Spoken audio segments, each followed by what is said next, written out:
वाघबा रहा। फिर मैं तुम्हारा हाथ पकड़ूंगा और हम संगीत पर डांस करेंगे सबके सामने। मैं चाहता हूँ कि मेरे दोस्त मुझसे चलें क्योंकि तुम मेरी हो।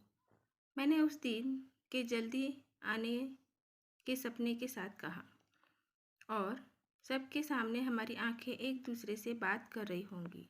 वे अनकहे शब्द जो उन लोगों को साफ सुनाई दे रहे होंगे। जब तुम मेरी आंखों में देखोगे तो समझ जाओगे कि उस समय तुम्हें देखते हुए मैं क्या महसूस कर रही हूँ।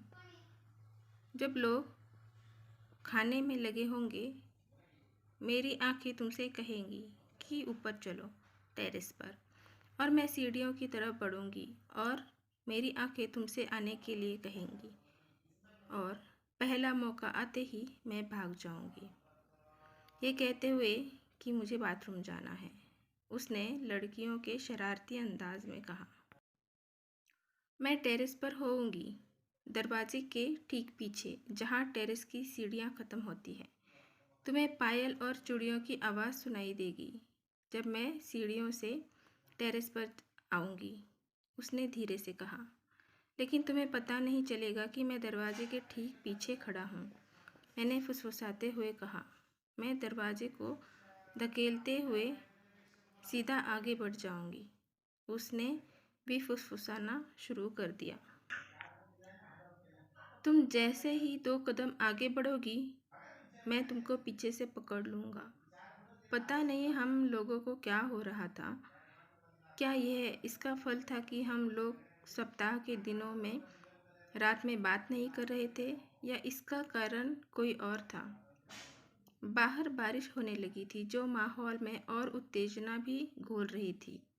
मैं धरती पर गिरती बारिश की बूंदों की आवाज़ को सुन पा रहा था और ठंडी हवा खिड़की को खोलकर उस रात मेरे कमरे में आ रही थी। शोना, उसने प्यार से मेरा नाम पुकारा और तुमको पीछे से पकड़कर मैं तुमको बाहों में भर लूँगा। मैंने अपनी आंखें बंद कर ली और शायद उसने भी वैसा ही किया हो। जब उसने फिर से गहरी सांस लेते हुए धीरे से प्यार भरी आवाज़ में कहा, शोना, और अपने हाथों से तुम्हारे लंबे बालों को मैं अपने बाएं कंधे की तरफ ले आऊँगा और अपने चेहरे को तुम्हारी गर्दन की दाईं तरफ बहुत पास ले जाऊँगा, जबकि मेरा दूसरा हाथ तुम्हारी खुली कमर से खेल रहा होगा।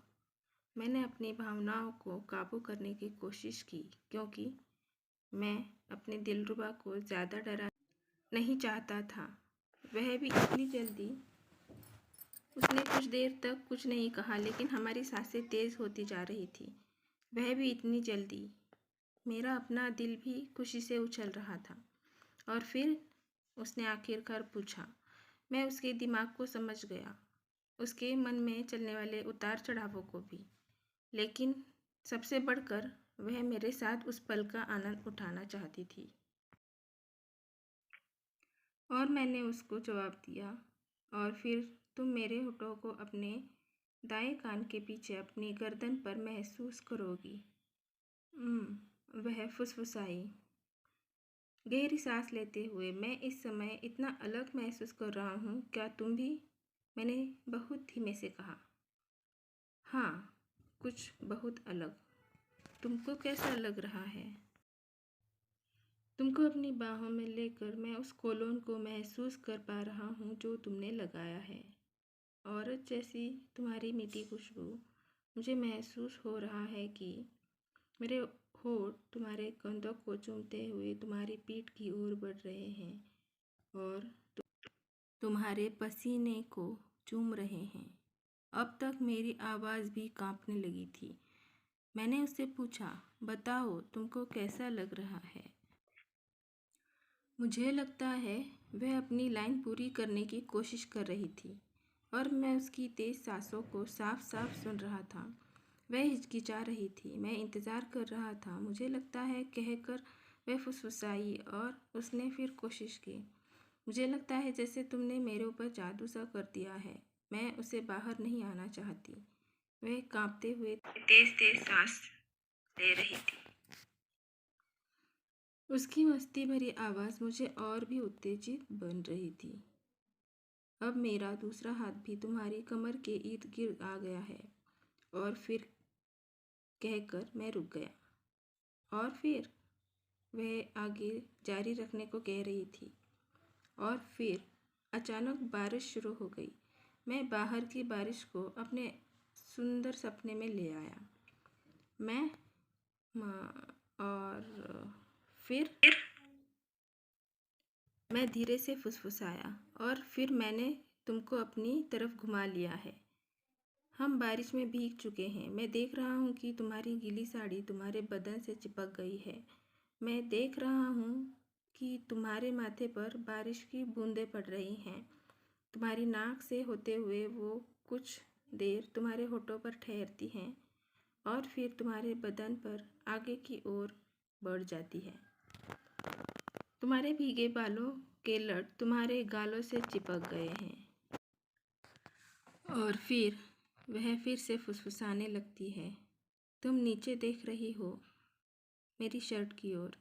तुम्हें मेरी आंखों में देखने में शर्म आ रही है।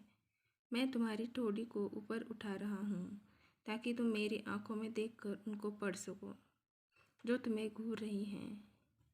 और फिर उसके लिए कुछ भी बोलना मुश्किल हो रहा था और उसके मुंह से शब्द नहीं निकल रहे थे। हमारे सिर पर थोड़ा सा झुके मेरे ओठ तुम्हारे होठों पर ठहरी हुई बारिश की बूंदों को महसूस करते हैं। उनको अपने मुंह के अंदर को लेने के बाद मैं फिर तुम्हारे होठों को मुलायमियत को हासिल कर लेता हूँ। मैंने जिस गहरे चुंबन का वर्णन किया था वह कुछ देर तक चलता रहा। वह पहला मौका था जब मुझे लगा कि उसने मुझे कुछ सीमाओं को लांघने की छूट देती है। एक दूसरे से मीलों दूर हमने उस पल के एक एक कंपन को महसूस किया। हम एक दूसरे में खोए हुए थे कि अचानक वह फिर से शरारती हो गई। अगला भाग देखने के लिए मेरे चैनल को सब्सक्राइब करें। धन्यवाद।